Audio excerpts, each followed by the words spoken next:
दोस्तों ये कहानी है 30 साल के एक वर्जिन आदमी की, जो वर्जिन इसीलिए रहा क्योंकि उसने सुना था कि जो लोग 30 साल तक वर्जिन रहते हैं वो मैजिक का यूज कर पाते हैं। लेकिन 30 साल का होने के बाद भी वो मैजिक का यूज नहीं कर पाता और इसी गम में हार्ट अटैक से उसकी मौत हो जाती है। फिर वो एक अलग दुनिया में रीइंकार्नेट होता है। लेकिन उसकी किस्मत तो देखो, इस दुनिया में भी मैजिक नहीं है। लेकिन वो हार नहीं मानता और कहीं ना कहीं से मैजिक के सुराग इस दूसरी दुनिया में ढूंढने लगता है।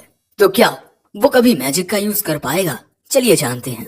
कहानी की शुरुआत में हमें एक अलग ही दुनिया का सीन दिखाया जाता है, जिसके बाद हम एक छोटी बच्ची को देखते हैं जो घोड़ा गाड़ी से अपने माता पिता को आते हुए देख बहुत खुश हो जाती है। ये दोनों आते ही पूछते हैं, मैरी कहीं तुम्हें हमारे बिना अकेले डर तो नहीं लग रहा था? मैरी कहती है नहीं, क्योंकि रोज मेरे साथ थी। जिसके बाद मैरी अपने छोटे भाई को देखती है। उसकी माँ ने कुछ वक्त पहले ही एक लड़के को जन्म दिया है। ये है मैरी का छोटा भाई शियोन। तभी शियोन मैरी को देख उसकी ओर अपने हाथ बढ़ाता है। यहाँ मैरी को शियोन बहुत ही प्यारा लगता है, इसीलिए वो उसे किस कर लेती है। शियोन उसे ताकता ही रह जाता है। जिसके बाद वो मुस्कुरा कर कहती है, शियोन मैं तुम्हारी बड़ी बहन हूँ। और फिर सीधे 3 साल गुजर जाते हैं। मैरी भागते हुए आती है और कहती है, मैं जीत गई। और जब शियोन वहाँ पहुँचता है तब तक वो काफी थक चुका था। वो कहता है, आप तो बहुत तेज हो दीदी। मैरी कहती है, आखिर हूँ भी क्यों ना, मैं तुम्हारी बड़ी बहन हूँ। तभी उनके पिता वहाँ आते हैं। सो मैरी भागकर उनके पास चली जाती है। शियोन कहता है, मेरी दीदी में कितनी ज्यादा एनर्जी है। तभी मैरी के पिता कहते हैं, सच में तुम तो बहुत ही ज्यादा एनर्जेटिक हो मैरी। वो कहती है, हाँ सब लोग मुझसे यही कहते हैं। और तभी शियोन को वहाँ देख उसके पिता कहते हैं, तो शियोन तुम हमेशा की तरह डिपेंडेबल लग रहे हो। अपने पिता की ये बात सुन मैरी सोचती है कि हाँ ये बात तो सच है कि शियोन बहुत ही ज्यादा डिपेंडेबल है। वो बिस्तर गीला नहीं करता, माँ की भी मदद करता है और कई बार मैंने उसे बड़ों की तरह परेशान होते हुए भी देखा है। और भले ही शियोन सबके सामने ऐसे ही मुस्कुराता रहता हो, लेकिन मैरी ने छुप छुप कर शियोन को अजीब से शब्दों का उच्चारण करते हुए देखा है, जैसे fire ball, ice storm, Thunderbolt. और जब मैरी उससे जाकर पूछती है कि वो क्या कर रहा था, तब वो कहता है, कुछ नहीं। प्रेजेंट में मैरी मन में कहती है, ये शियोन भी मुझसे बहुत सारी बातें छुपाता है। अब रात के वक्त हम इन सभी को डिनर करते हुए देखते हैं। लेकिन तभी शियोन खड़ा होकर अपने पिता से पूछता है कि पिताजी क्या इस दुनिया में मॉन्स्टर्स एग्जिस्ट करते हैं? वो कहते हैं, हाँ बिल्कुल करते हैं। इसीलिए सभी बच्चों को जवान होने तक घर से बाहर नहीं निकलने दिया जाता। और अगर कभी तुम्हें मॉन्स्टर दिखाई दे जाए तो वहाँ से तुरंत भागो। साथ ही दोस्तों, इस दुनिया में स्पिरिट्स का तो नहीं पता, लेकिन फेरीज जरूर एग्जिस्ट करती हैं। लेकिन उनका मिल पाना बहुत ही ज्यादा रेयर होता है। आखिर में शियोन पूछता है, क्या इस दुनिया में मैजिक भी एग्जिस्ट करता है? वो कहते हैं, बिल्कुल भी नहीं, मैंने तो ये मैजिक वर्ड ही पहली बार सुना है। शियोन कहता है, हो सकता है कि आपको इस चीज के बारे में पता ना हो। वो कहते हैं, हाँ ऐसी भी चीजें हैं जिनके बारे में मैं नहीं जानता, लेकिन जितनी जानकारी मुझे है उसके अनुसार मैजिक जैसा वर्ड एग्जिस्ट ही नहीं करता। वैसे शियोन, तुमने मॉन्स्टर्स, फेयरीज और इस मैजिक के बारे में कहाँ से सीखा? तभी मैरी शियोन से पूछती है, तुम ठीक तो हो ना शियोन? वो कहता है, हाँ मैं ठीक हूँ। लेकिन इसके बाद वो जरा उदास हो जाता है और फिर उसने कभी भी मैजिक की कोई बात नहीं की। फिर से 3 साल गुजरते हैं और हम देखते हैं कि शियोन बुक पढ़ रहा है और जो मैरी है वो तलवारबाजी की प्रैक्टिस कर रही है एक वुडन स्वॉर्ड के साथ। काफी देर प्रैक्टिस करने के बाद वो शियोन के बगल में आकर बैठ जाती है। लेकिन शियोन पूछता है, आप इतनी प्रैक्टिस क्यों करते हो? वो कहती है, क्योंकि अगर कभी कुछ होता है तब मैं चीजों को संभाल पाऊँ। मान लो अगर मॉन्स्टर्स अचानक ही हमारे सामने आ गए तो? और मुझे लगता है कि मेरी फाइटिंग स्किल्स काफी अच्छी हैं। इनसे मैं तुम्हारी हिफाजत करूंगी।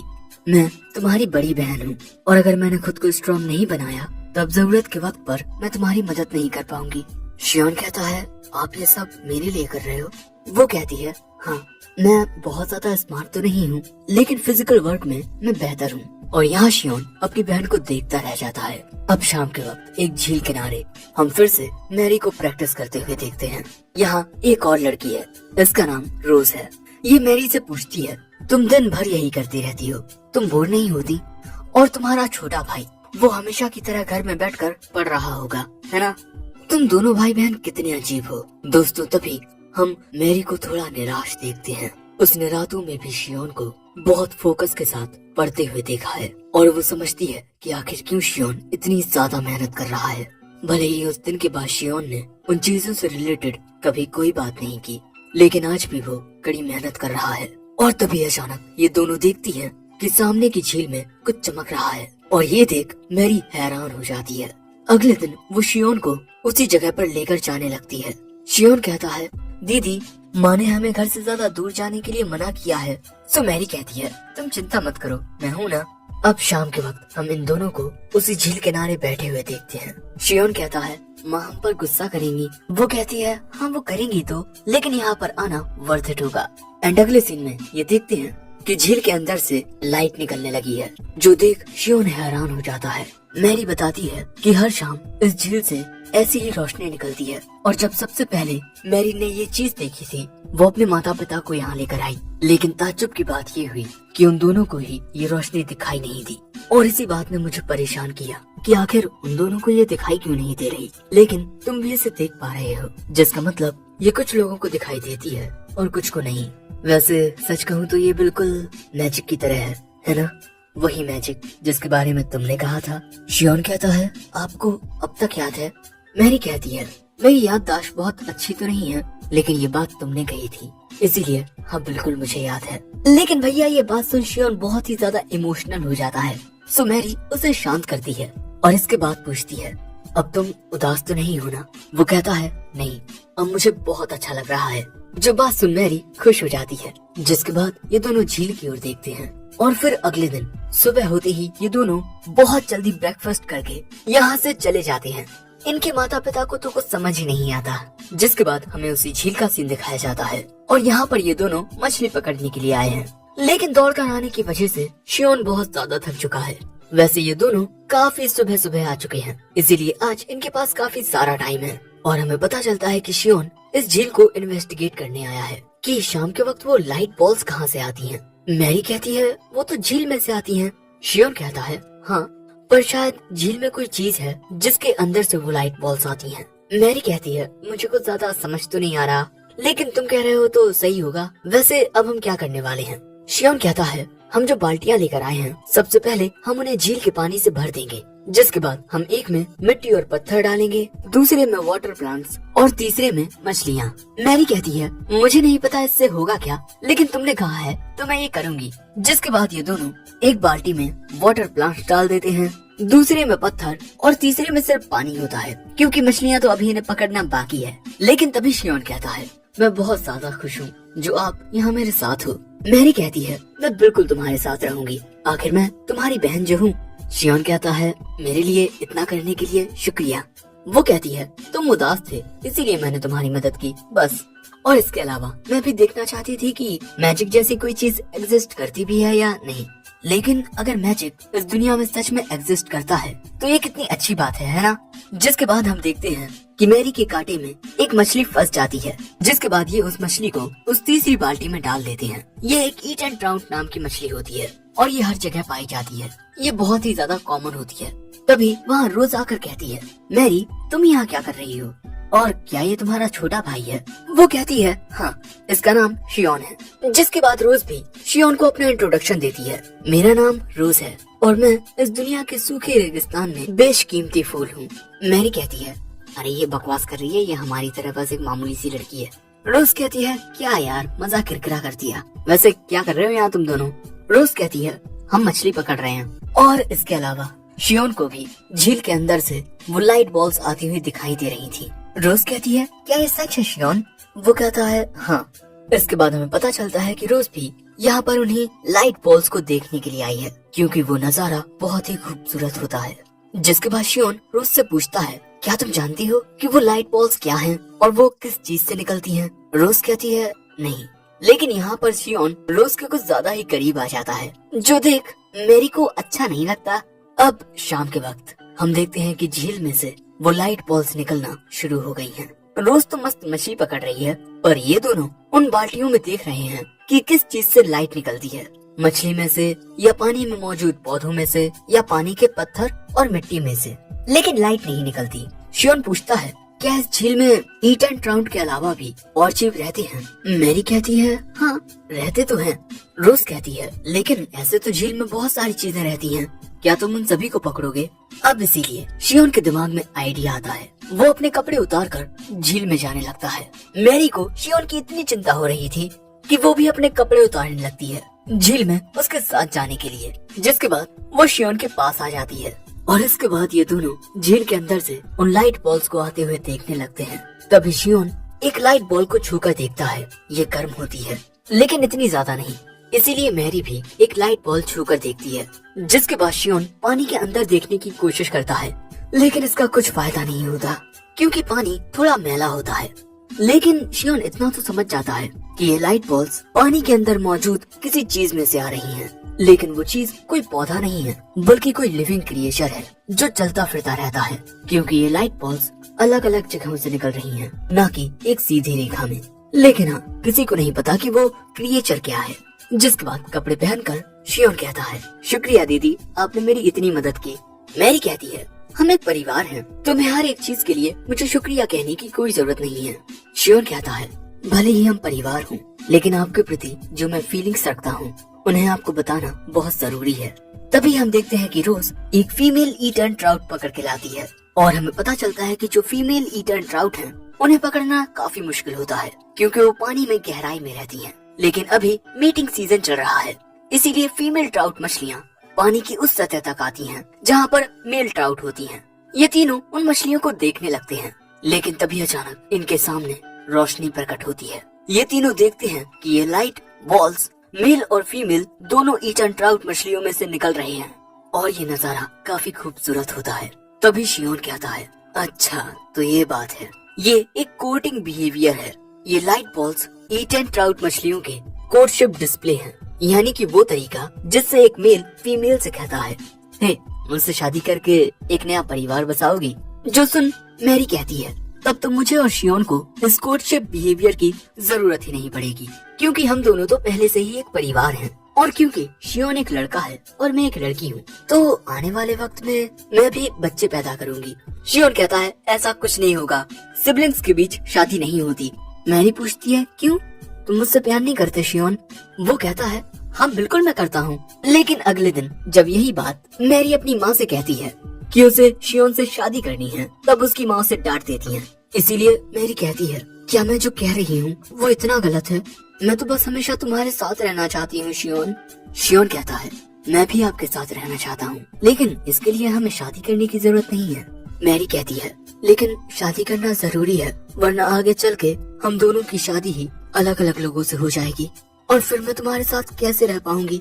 जो सुन शियोन कहता है, तो फिर मैं शादी ही नहीं करूँगा। मैरी कहती है, लेकिन इससे तो पापा को दिक्कत हो जाएगी। वो कहता है, जब बात वारिस की आएगी तब मैं किसी को अडॉप्ट कर लूंगा, बस।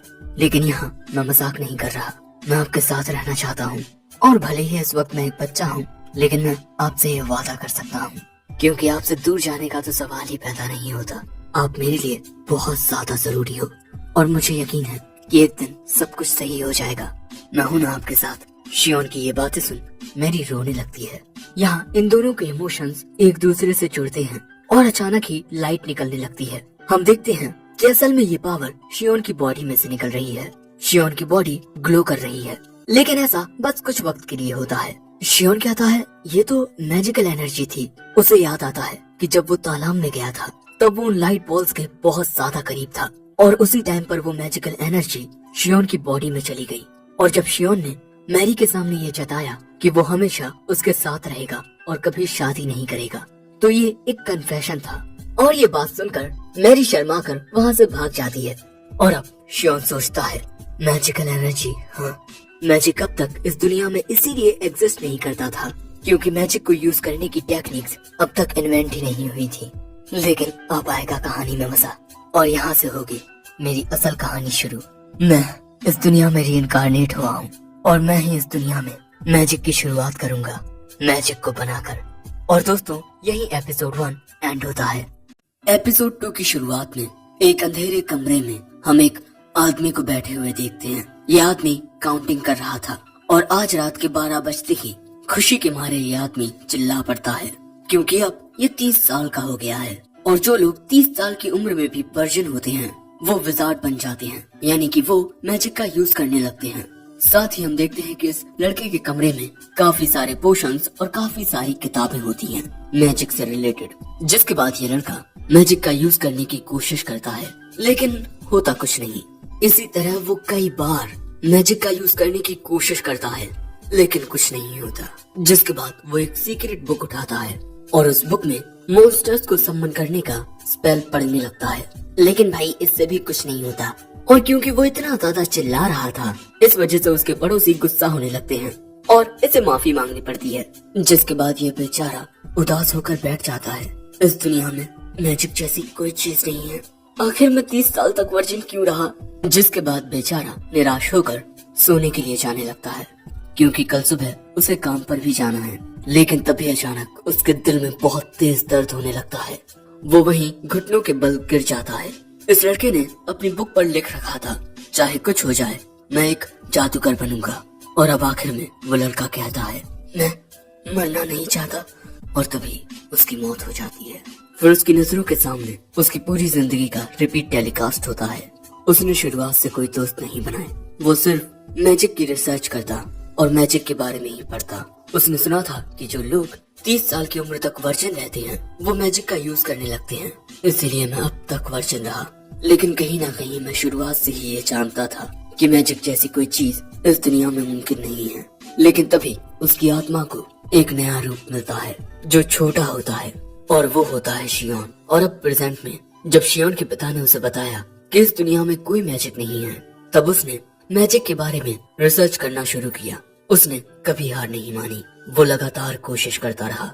लेकिन उसने जितना ज्यादा इस दुनिया के बारे में और जाना समझा, उतना ही उसे इस बात का एहसास होता गया कि सच में इस दुनिया में कोई मैजिक नहीं है। और अब वो 6 साल का हो गया है और अब जाकर उसे एक नई उम्मीद दिखी है। जिसके बाद शियोन यहाँ पर भी मैजिक यूज करने की कोशिश करता है, लेकिन फिर से कुछ नहीं होता। शियोन को अभी भी पूरी तरह से यकीन नहीं है कि इस दुनिया में मैजिक एग्जिस्ट करता भी है या नहीं। लेकिन तभी मैरी उसके कमरे में आती है। वो कहता है, आपको दरवाजा खटखटा कर आना चाहिए। मैरी कहती है, ओ तो अब तुम्हें शर्म आने लगी है। शियोन मन में कहता है, अभी नहीं आती लेकिन कभी तो आएगी। जिसके बाद मैरी कहती है, चलो स्नैक टाइम हो गया है। लेकिन तभी शियोन मैरी को अपने पास बैठने के लिए बुलाता है। जिसके बाद मैरी उसके पास आकर बैठ जाती है और अगले ही पल में शियोन कहता है, दीदी आई लव यू। उसकी ये बात सुन मैरी बहुत शर्माने लगती है। लेकिन तभी अचानक फिर से शियोन की बॉडी ग्लो करती है। शियोन कहता है, मैंने सही सोचा था, जब मैंने प्यार का इजहार किया तब ये मैजिकल एनर्जी एक्टिवेट हो गई। लेकिन क्या इसका मतलब जब भी मुझे मैजिकल पावर को एक्टिवेट करना होगा मुझे ऐसे ही प्रपोज करना होगा? नहीं यार, मैं ऐसा नहीं कर सकता। लेकिन तभी वो देखता है कि मैरी उसकी ओर गुस्से में देख रही है। जिसके बाद वो उस पर गुस्सा करते हुए कहती है, तुम मेरा इस्तेमाल किसी खिलौने की तरह कर रहे हो, है ना? तुमने अभी अभी मुझसे झूठ कहा। शियोन कहता है, नहीं वो सच था। मैरी शर्माते हुए कहती है, तुम सच कह रहे हो? शियोन सोचता है, अरे ये तो बहुत जल्दी मान गई। फिर मैरी कहती है, अगर तुम सच कह रहे हो तब मैं तुम्हें माफ कर देती हूँ। वैसे क्या तुम्हें इस मैजिक के बारे में कुछ और पता चला? वो कहता है, अभी तो देखकर ये लगता है कि जब भी मैं अपनी फीलिंग्स को जाहिर करूंगा तब मेरी मैजिकल पावर रिलीज होगी। लेकिन साथ ही मैं कुछ और ट्राई भी करना चाहता हूँ। जब भी मैं अपनी फीलिंग्स को जाहिर करता हूँ मैं उन फीलिंग्स को बेहतर तरीके से समझ पाता हूँ। यानी दूसरे शब्दों में मुझे अपने इमोशंस को और अच्छे से समझना होगा। जिसके बाद शियोन थोड़ा कंसंट्रेट करता है एंड फिर से उसकी बॉडी ग्लो करने लगती है। मैरी कहती है, अरे तुम तो ग्लो कर रहे हो। खुश होकर शियोन कहता है, मैंने कर दिया, लेकिन हाँ मैं अपनी बॉडी को सिर्फ ग्लो ही कर पाता हूँ अभी। मैरी कहती है, तुम अपनी बॉडी को ग्लो कर सकते हो, ये तो बहुत अमेजिंग है। शियोन मन में कहता है, हाँ मेरी बॉडी ग्लो हुई, लेकिन अब मुझे और भी चीजें सीखनी होंगी ताकि मैं इस दुनिया में मैजिक को क्रिएट कर पाऊँ। अब देखो भाई लोग, इस चीज को समझना बहुत आसान है। एग्जाम्पल के लिए एक इलेक्ट्रिक ईल में इलेक्ट्रो रिसेप्टर्स होते हैं जो आसपास की इलेक्ट्रिक फील्ड्स को सेंस कर सकते हैं। साथ ही उनकी बॉडी में एक स्पेशल इलेक्ट्रिक ऑर्गन होता है जिससे इलेक्ट्रिसिटी प्रोड्यूस होती है। बिल्कुल इसी तरह इस दुनिया के इंसानों में भी कोई ऐसा ऑर्गन है जिससे वो मैजिक को सेंस कर सकते हैं, साथ ही उसे प्रोड्यूस भी कर सकते हैं। और इस वक्त मैजिकल एनर्जी रिलीज होने की कंडीशन है मैजिकली चार्ज्ड स्टेट, और ये नाम इसे मैंने दिया है। और यही सोचते हुए शियोन बड़े अजीब ढंग से हंस रहा था मैरी कहती है, अरे तुम इस तरह से हंसते हुए बड़े अजीब लग रहे हो, लेकिन आज मैंने पहली बार तुम्हें इतना ज्यादा खुश देखा है। और यही देखकर मैरी भी खुश हो रही थी। अब ऐसे ही 1 महीना गुजर जाता है और इस 1 महीने में शियोन ने कुछ चीजें सीखी हैं। पहला, मैजिकली चार्ज स्टेट को अचीव करने के लिए एक सर्टेन लेवल के पावरफुल इमोशन की जरूरत होती है, लेकिन फिर दिक्कत आती है उस इमोशन को उसी पावरफुल लेवल में मेंटेन करने में। दूसरा, एक ही दिन में आप कितनी बार मैजिकली चार्ज स्टेट को अचीव कर सकते हो, ये भी लिमिटेड है, क्योंकि काफी ज्यादा मैजिकल पावर यूज करने के बाद आपकी बॉडी इतनी थक जाएगी कि आपसे उठा तक नहीं जाएगा। और तीसरा, अगर इस बार आपने अपनी पूरी मैजिकल पावर को एक साथ लिमिट तक पुश कर दिया तो अगली बार आपकी मैजिकल पावर यूज करने की कैपेसिटी थोड़ी और बढ़ जाएगी। एंड फोर्थ, बिल्कुल उन मैजिकल लाइट बॉल्स की तरह एक मैजिकली चार्ज्ड स्टेट को भी वो लोग नहीं देख सकते जिनमें मैजिकल एनर्जी यूज करने का पोटेंशियल नहीं होता, और जिन लोगों में इस मैजिकल एनर्जी को देखने का पोटेंशियल होता है वो इसकी गर्माहट भी महसूस कर सकते हैं। और पांचवा, जो शियोन के लिए सबसे बड़ी मुश्किल है कि वो मैजिक लाइट बॉल्स को नहीं बना सकता, और शायद ऐसा इस वजह से है कि एक पर्सन कितनी मैजिकल एनर्जी को प्रोड्यूस कर सकता है, उसकी एक लिमिट है, और शायद जितनी मैजिकल एनर्जी शियोन के पास है उससे वो अपनी बॉडी को सिर्फ ग्लो ही कर सकता है। 1 मिनट, इसका मतलब कि उसमें एक मछली से भी कम मैजिकल एनर्जी है। और यही सोचते हुए वो कहता है, यानी कि मैजिकल एनर्जी बिल्कुल किसी गेम के एमपी की तरह होगी, आप जितनी चाहे कोशिश कर लो आप एमपी नहीं बढ़ा सकते। इसका मतलब मेरा तो डेड एंड आ गया। अरे नहीं, इतनी दूर आने के बाद मैं हार नहीं मान सकता। उन ट्राउट मछलियों की बॉडी में से वो लाइट बॉल्स निकल रही थी, और तभी शियोन को एक आइडिया आता है। वो मैजिकली चार्ज स्टेट में आकर अपनी पूरी मैजिकल एनर्जी को अपने हाथ में लाने की कोशिश करता है, लेकिन अभी उसके लिए ऐसा कर पाना बहुत मुश्किल होता है। वो समझ चुका है कि अगर उसे मैजिक का यूज करना है तब उसे लॉजिक और इमोशन को मिक्स करना होगा। जिसके बाद वो एक और चीज ट्राई करता है। वो सोचता है कि अगर मैजिकल एनर्जी मेरे राइट हैंड में इकट्ठा हो गई तब वो कितना खुश होगा, और उसी इमोशन को फील करते हुए इस बार शियोन के राइट हैंड में काफी मैजिकल एनर्जी इकट्ठा हो जाती है, और थोड़ी ही देर में वो मैजिकल पावर एक लाइट बॉल बन जाती है। और ये देख शियोन बहुत ज्यादा खुश होता है, मेरा दायां हाथ चमक रहा है। और उसके बाद वो उस लाइट बॉल के साथ दीवार में मुक्का मारता है, लेकिन इससे बेचारे को चोट आ जाती है। मुझे लग रहा था कि मैं उस लाइट बॉल से अटैक कर पाऊंगा, लेकिन वो तो एक मामूली लाइट बॉल थी। लेकिन कोई बात नहीं, इस बार मैं एक लाइट बॉल बनाने में कामयाब हो गया। हाँ तो दोस्तों, मैजिकल एनर्जी को चार्ज्ड स्टेट में एक ही स्पेसिफिक जगह पर इकट्ठा करने की टेक्निक को कहते हैं गैदर्ड मैजिक। और अब शियोन कहता है, मैं इसी तरह प्रैक्टिस करता रहूंगा जब तक मैं बेहोश ना हो जाऊं। अगले सीन में हम देखते हैं कि शियोन के पिता इन तीनों को फाइटिंग ट्रेनिंग देने वाले हैं, लेकिन बेचारा शियोन तो काफी थका हुआ लगता है। और इस ट्रेनिंग में शियोन और रोज आज से ही शामिल हुए हैं। यहाँ शियोन के पिता कहते हैं, तुम सभी को फोकस के साथ ट्रेनिंग करनी होगी, क्योंकि ये लकड़ी की तलवार भी लोगों को मारने की ताकत रखती है। लेकिन तभी शियोन कहता है, मुझे लड़ाई झगड़ा पसंद नहीं, इसीलिए मैं तलवारबाजी नहीं सीखना चाहता। लेकिन उसके पिता कहते हैं, तलवारबाजी सीखना बहुत ज्यादा जरूरी है। भले ही तुम इंसानों से न लड़ो, लेकिन टाउन के बाहर चारों ओर खतरनाक मॉन्स्टर्स फैले हुए हैं। रोज तलवारबाजी इसीलिए सीख रही है ताकि वो जरूरत के वक्त अपनी हिफाजत कर पाए। इसीलिए मैरी शियोन से कहती है, तुम्हें भी ये करना होगा। बेचारा शियोन, वो तो गैदरिंग मैजिक करना चाहता था। थोड़ी ही देर प्रैक्टिस करने के बाद शियोन काफी थक जाता है। उसके पिता कहते हैं, मुझे लगा नहीं था कि तुम तलवारबाजी में इतने बुरे होगे, और रोज तुम में काफी पोटेंशियल है। अगर तुम इसी तरह से ट्रेनिंग करती रही तो तुम एक माहिर तलवारबाज बन जाओगी। और मैरी, मैं देखना चाहता हूँ तुमने कितनी ग्रोथ की है। हम देखते हैं दोस्तों, मैरी यहाँ अपने पिता से मुकाबला करने के लिए तैयार थी। ये दोनों बैठकर देख रहे हैं, जिसके बाद मैरी अपने पिता की ओर आगे बढ़ती है सामने से हमला करने के लिए। उसके पिता अपनी तलवार लगा लेते हैं उसके हमले को रोकने के लिए, लेकिन ऐसे ही तेज रफ्तार में आते हुए मैरी अपनी स्वॉर्ड की डायरेक्शन नीचे कर लेती है। लेकिन उसके पिता भी बहुत होशियार थे, वो तुरंत ही कूदकर मैरी के हमले से बच जाते हैं और मैरी हार जाती है। और फिर उसके पिता कहते हैं, तुम्हारी मूवमेंट्स पढ़ना बहुत आसान है, लेकिन इसके बावजूद भी तुममें बहुत ज्यादा सुधार आया है। ऐसे ही ट्रेनिंग करती रहो और कुछ ही सालों में तुम बहुत होनहार तलवारबाज बन जाओगी। मैरी मुस्कुराकर कहती है, हाँ मैं अपना बेस्ट करूंगी। अगले सीन में हम शियोन को उसके कमरे में देखते हैं। उसकी बॉडी ग्लो कर रही थी। वो फिर से यहाँ लाइट बॉल क्रिएट करने की कोशिश करता है, लेकिन भैया इस बार कुछ नहीं होता। बेचारे को समझ नहीं आता कि आखिर उससे गलती कहाँ हो रही है। और हमें पता चलता है मैजिकली चार्ज स्टेट को दिन में बस कुछ बार कुछ पलों के लिए ही एक्टिवेट कर पाता था, लेकिन अब वो ऐसा 20 मिनट के लिए करने लगा है। लेकिन कुछ भी वैसा नहीं हो रहा जैसा मैं सोच रहा था। मुझे हर एक चीज फिर से अच्छे से सोचनी होगी। लेकिन तभी उसके कमरे में उसके पिता आते हैं। शियोन पूछता है क्या हुआ। उसके पिता कहते हैं मैं ईस्ट्रिया जाने के बारे में सोच रहा हूँ, क्या तुम मेरे साथ चलोगे। जिसके बाद हमें पता चलता है कि ईस्ट्रिया एटियन रीजियन में एक टाउन है और ये टाउन शियोन के घर के काफी नजदीक है। और अब शियोन कहता है कि हाँ मैं आपके साथ चलूंगा। अगले सीन में हम देखते हैं कि ये दोनों टाउन में बस एंटर करने ही वाले हैं। शियोन के साथ उसकी माँ और उसकी बहन भी होती हैं। टाउन में आने के बाद सबसे पहले ये लोग शॉपिंग करेंगे और उसके बाद घर जाने से पहले स्मिथी के पास जाएंगे और वो शियोन और मैरी से कहते हैं तुम दोनों हमारे साथ ही रहना। बेचारा शियोन सोच रहा था कि उसे अच्छे से टाउन घूमने का मौका मिल जाएगा, लेकिन शायद अभी उसकी इतनी उम्र नहीं हुई। जिसके बाद ये चारों आगे बढ़ने लगते हैं और हम देखते हैं कि शॉपिंग के दौरान शियोन सब कुछ अच्छे से ऑब्जर्व कर रहा था। और फिर शॉपिंग करने के बाद शियोन के माता पिता एक शॉप में चले जाते हैं और ये दोनों उस दुकान के बाहर होते हैं। और तभी शियोन देखता है कि मैरी हंस रही है। वो पूछता है कि क्या हुआ। वो कहती है कुछ नहीं।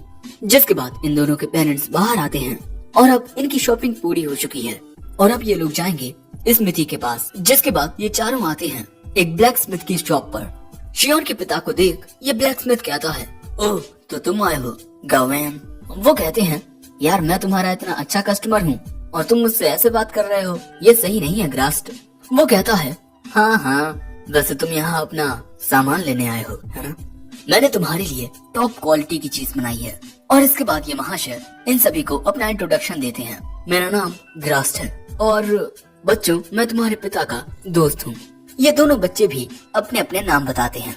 जिसके बाद हम देखते हैं कि मैरी को उसकी तलवार मिल जाती है और इस तलवार को पाकर मैरी बहुत ज्यादा खुश होती है।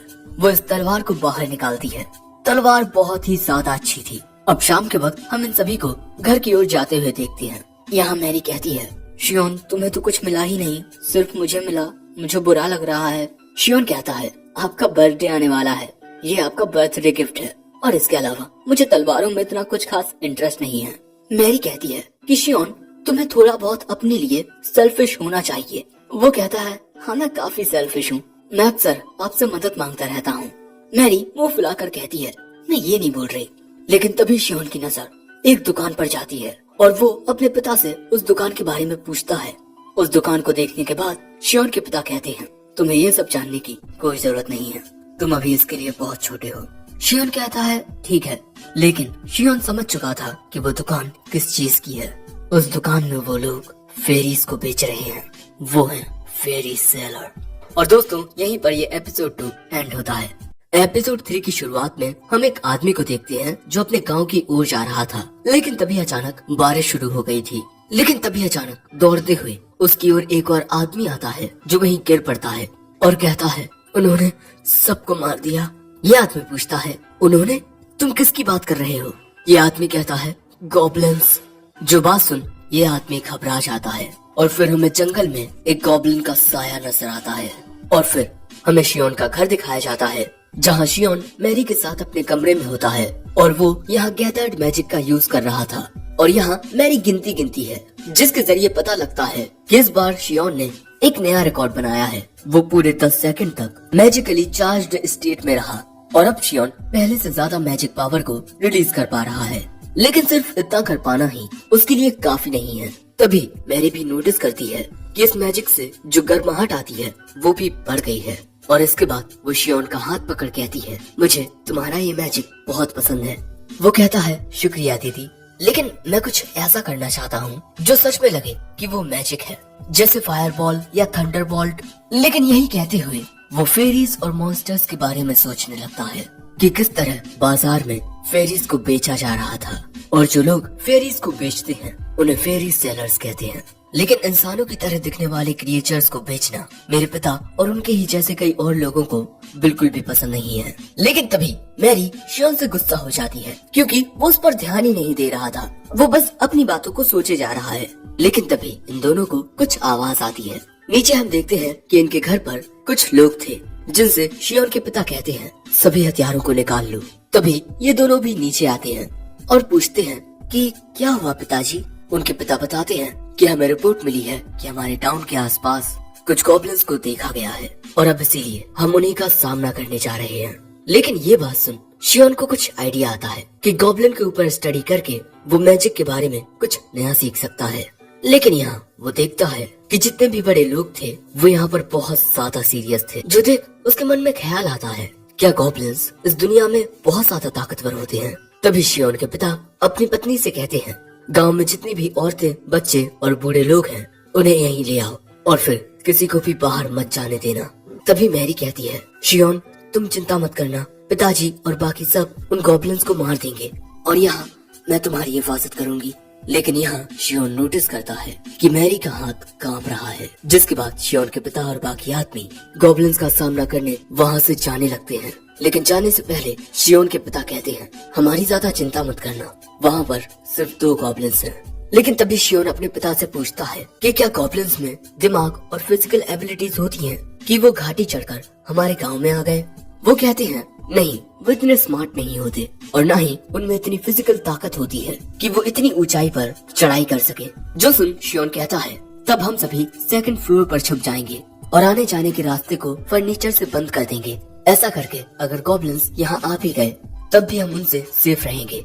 वो कहते हैं ठीक है तुम ऐसा ही करना और जब हम वापस लौटेंगे तब हम तुम्हें एक सिग्नल दे देंगे। और फिर वो शियोन के सिर पर हाथ रख के कहते हैं सब कुछ संभाल लेना। जिसके कुछ देर बाद हम देखते हैं कि इस तूफान में जितने भी बच्चे, औरतें और बूढ़े पुराने लोग थे उन्हें 2nd फ्लोर के अलग अलग कमरों में छिपा दिया जाता है और फर्नीचर से सामने के दरवाजे को ब्लॉक कर दिया जाता है। और ऐसे ही एक कमरे में शियोन और बाकी सब थे।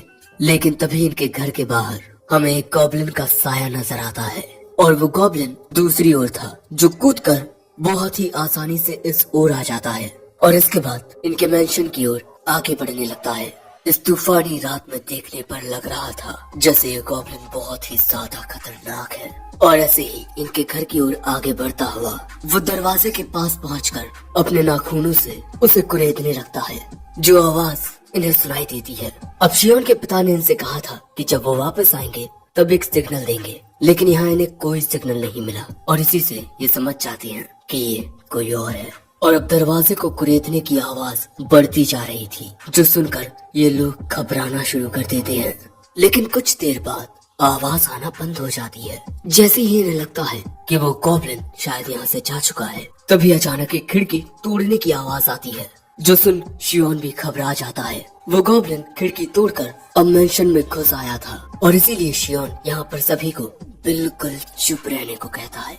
वो गॉब्लिन अब सीढ़ियाँ चढ़ के ऊपर आ रहा था। इन सब की घबराहट और भी बढ़ती जा रही थी और क्योंकि ये सभी बिल्कुल चुप थे इसीलिए इनके कमरे के सामने आकर भी वो गॉब्लिन यहाँ से गुजर जाता है। उसके यहाँ से जाने की आवाज सुन ये खुश हो जाते हैं, पर तभी अचानक बिजली कड़कती है, जिस आवाज को सुन ये माँ बेटी डरकर चिल्ला पड़ती हैं। और फिर क्या था, वो गॉब्लिन भी इस चिल्लाहट को सुन लेता है और फिर इनके दरवाजे के सामने आकर उसे भी कुरेदना शुरू कर देता है और उसकी ताकत इतनी ज्यादा थी कि दरवाजा तोड़कर उसका एक हाथ निकल आता है। अब बिजली कड़क रही थी, ये सभी बहुत ज्यादा घबराए हुए थे और अगले ही पल में वो गॉब्लिन दरवाजा तोड़कर कमरे के अंदर आ चुका था। ये सभी उसे देखकर बहुत डर चुके थे, लेकिन डरने के बावजूद भी शियोन की माँ अपने बच्चों के लिए सामने आ जाती है। लेकिन वो गॉब्लिन उन्हें देखकर इस तरह हंसता है जिससे घबराकर वो वहीं गिर पड़ती हैं। शियोन भी देखता है कि ये गॉब्लिन हंस रहा है, यानी कि ये बहुत ही ज्यादा समझदार है और हम सबसे बहुत ज्यादा ताकतवर भी। लेकिन तभी मैरी हिम्मत दिखाकर अपनी तलवार बाहर निकाल लेती है अपने परिवार को बचाने के लिए। लेकिन तभी वो गॉब्लिन उसकी तलवार में एक हाथ मारता है, वो तलवार दीवार में जाकर धंस जाती है। मैरी डर के मारे घुटनों पर बैठ जाती है। वो गॉब्लिन उसकी ओर आगे बढ़ता है और जैसे ही वो उस पर हमला करता है, मैरी की माँ उसके सामने आकर उस हमले को अपने ऊपर ले लेती है, जिससे हम देखते हैं कि अब उनका बहुत सारा खून बहने लगता है। वो गॉब्लिन उनकी ओर आगे बढ़ने लगता है। शियोन कहता है अगर ऐसा ही चलता रहा तो वो दोनों मारी जाएंगी, वो मेरा परिवार है, मुझे उन्हें बचाना होगा। और यही सोचकर शियोन कूदकर उस गॉब्लिन का हाथ पकड़ लेता है। लेकिन जैसे ही वो उसका हाथ पकड़ता है, उसे उस गॉब्लिन में से मैजिकल एनर्जी महसूस होने लगती है। और यही देख उसे एक आइडिया आता है। वो गैदर्ड मैजिक का यूज करके इस गॉब्लिन का हाथ पकड़ लेता है, जिससे हम देखते हैं कि मैजिकल पावर शियोन के हाथ में इकट्ठा होने लगती है। लेकिन ये चमकती हुई लाइट सिर्फ और सिर्फ मैरी और रोज को दिखाई दे रही थी। बाकी सबको सिर्फ ऐसा दिख रहा था कि शियोन नॉर्मली उस गॉब्लिन का हाथ पकड़े हुए है। और फिर हम देखते हैं कि शियोन के ऐसा करने से उस गॉब्लिन का हाथ चलने लगता है, जिससे डरकर वो गॉब्लिन शियोन को घुमाकर फेंक देता है। लेकिन अपना हाथ जलने से वो खुद भी दर्द के मारे वहीं तड़पने लगता है। और तभी शियोन फिर से खड़ा होकर उस गॉब्लिन की ओर जाता है। गैदर्ड मैजिक का यूज करते हुए वो उसका सिर भी पकड़ लेता है, और ऐसा करने से अब उस गॉब्लिन का सिर चलने लगता है। शियोन अपना पूरा जोर लगाते हुए उस गॉब्लिन को दबाए रहता है, और थोड़ी ही देर में वो गॉब्लिन मारा जाता है। शियोन को यकीन नहीं होता कि उसने एक गॉब्लिन को मार दिया, और अब इसी वजह से वहाँ मौजूद ये माँ बेटी अब शियोन से भी डरने लगते हैं। मैरी और रोज भी ये देख बहुत हैरान थी। शियोन कहता है, तुम सब मुझे ऐसे क्यों देख रहे हो? लेकिन अगले ही पल में रोज शियोन का हाथ पकड़ कहती है, शियोन शुक्रिया, तुम्हारी वजह से हम सब बच गए। लेकिन यहाँ अब शियोन की माँ की हालत बिगड़ने लगती है, और इसी वजह से जो मैरी है वो अपना आपा खोने लगती है। सो रोज और शियोन उसे शांत करने की कोशिश करने लगते हैं, जिसके बाद शियोन भी देखता है कि उसकी माँ का खून बहुत ज्यादा बह चुका है। उसे कुछ भी करके जल्द से जल्द इस बहते हुए खून को रोकना होगा। तभी वहाँ कुछ और औरतें आ जाती हैं, जिसके बाद हम देखते हैं कि शियोन उनकी मदद से अपनी माँ को बिस्तर पर लेटा देता है, और फिर पूछता है, यहाँ मौजूद किसी को क्या दवाइयों की जानकारी है? लेकिन दोस्तों, ये बस एक छोटा सा गांव था, यहाँ कोई भी मेडिकल के बारे में कुछ नहीं जानता। इसलिए अब वो सोचता है कि वो क्या कर सकता है, ऑपरेशन। जिसके बाद वो कहता है, मुझे आप सबकी मदद चाहिए मेरी माँ को बचाने के लिए। मेरी माँ के कमरे में सिलाई के कुछ उपकरण हैं, उन्हें लेकर आइए, साथ ही थोड़ी शराब और कुछ साफ कपड़े। जिसके बाद वो औरतें सामान ढूंढने के लिए जाने लगती हैं।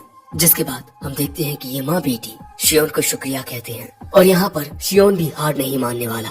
जिसके बाद सारी चीजें रेडी हो जाती हैं। जिसके बाद शियोन इस औरत से इसका नाम पूछता है। इसका नाम लिया है, और ये सिलाई में बहुत अच्छी है।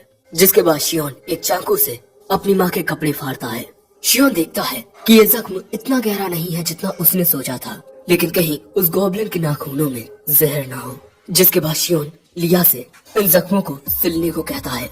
लेकिन ये बात सुन लिया घबरा जाती है, क्योंकि अब तक इस दुनिया में जख्मों को सिलने का तरीका शायद से ढूंढा नहीं गया है।